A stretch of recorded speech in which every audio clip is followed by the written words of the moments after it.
Hello. ഇതുണ്ടോ, ഇത് നമ്മുടെ ഈ സ്കൂളൊക്കെ കഴിഞ്ഞ് ഇപ്പം നല്ല മഴയാണ്. അപ്പം സ്കൂളൊക്കെ കഴിഞ്ഞ് വന്നിട്ടേ അപ്പം ഒരു കൊച്ചു പിള്ളേരുടെ കാര്യമല്ല പറയുന്നത്, എന്നാലും പറ്റാവുന്ന രീതിയിൽ ബാക്കിയുള്ളവരൊക്കെ എന്ന് പറയുമ്പോൾ അമ്മയച്ഛനെയൊക്കെ ബുദ്ധിമുട്ടിക്കാതെ നമുക്കാണ് സ്വന്തമായിട്ട് ഉണ്ടാക്കാൻ പറ്റിയത്. ചുമ്മാ ഒരു ബർഗർ പോലൊരു സാധനമാണ്. വേണ്ട, മുട്ടയും കുനുകുന അരിഞ്ഞ ഉള്ളിയും, ക്യാപ്സിക്കം നമ്മുടെയല്ല, ഉള്ളിയും നമ്മുടെയല്ല. ഈ മുട്ട നാടൻ മുട്ടയാണ് നമ്മുടെ അടുത്തുള്ള ഒരു അങ്കിളിൻ്റെ അടുത്തുനിന്ന് മേടിക്കുക.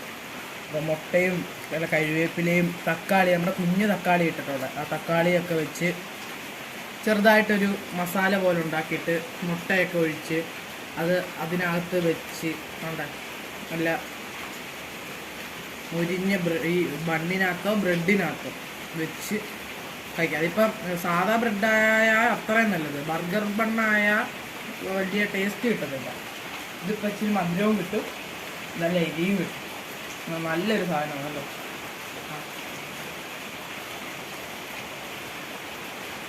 ഇനി ഇത് ഉണ്ടാക്കി എങ്ങനെയാണെന്ന് വെച്ചാൽ, അപ്പോൾ രാവിലെ വൈകിട്ട് ഞാൻ വന്ന് കൈയൊക്കെ നന്നായിട്ട് കഴുകിയിട്ടൊക്കെ, കാരണം പാചകം നമ്മൾ വൃത്തിയാക്കി ചെയ്യണമല്ലോ. കൈയൊക്കെ നന്നായിട്ട് കഴുകി പതിയെ ഉള്ളിയൊക്കെ നല്ല കുനുകുന അരിഞ്ഞ്, തക്കാളിയും കുനുകുന അരിഞ്ഞിട്ട് അത്യാവശ്യം പൊടിയായിട്ട് അരിയണം. പിന്നെ ക്യാപ്സിക്കവും നന്നായിട്ട് അരിഞ്ഞിട്ട് ഈ എന്തെങ്കിലും ഒരു പാത്രത്തിലോട്ട് വെച്ച് ഇച്ചിരി എണ്ണ ബട്ടറായ അത്ര നല്ലത്, നന്നായിട്ടൊന്ന് വഴറ്റി എടുത്തിട്ട് അതിനകത്തോട്ട് മുളക് പൊടി, മല്ലിപ്പൊടി, മഞ്ഞൾപ്പൊടി, ഈ കുരുമുളക് പൊടി അതൊക്കെ ഇട്ട് ഒന്ന് ഇതാക്കി കുറച്ച് ഉപ്പൊക്കെ ഒന്നിട്ട് മുട്ടയും പൊട്ടിച്ചൊഴിച്ച് കുരുമുളകൊക്കെ ഇട്ട് നന്നായിട്ട് ഇതാക്കണം.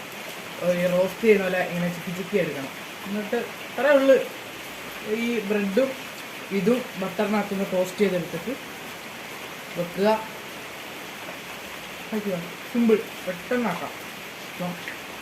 നല്ല ടേസ്റ്റ് ഉണ്ട്, അത്യാവശ്യം നല്ല ടേസ്റ്റ് ഉണ്ട്. ഭയങ്കര ടേസ്റ്റൊന്നും ഇല്ലെങ്കിലും നമ്മൾ വീട്ടിലുണ്ടാക്കുന്ന ഒരു ഇതിൻ്റെ ടേസ്റ്റ് നല്ല ടേസ്റ്റ് ഉണ്ട്. അത്യാവശ്യം ഒരു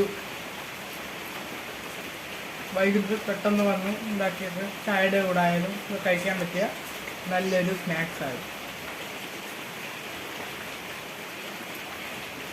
അപ്പം അടുത്ത വീഡിയോ വരെ വീണ്ടും കാണുന്നവരെ ബൈ.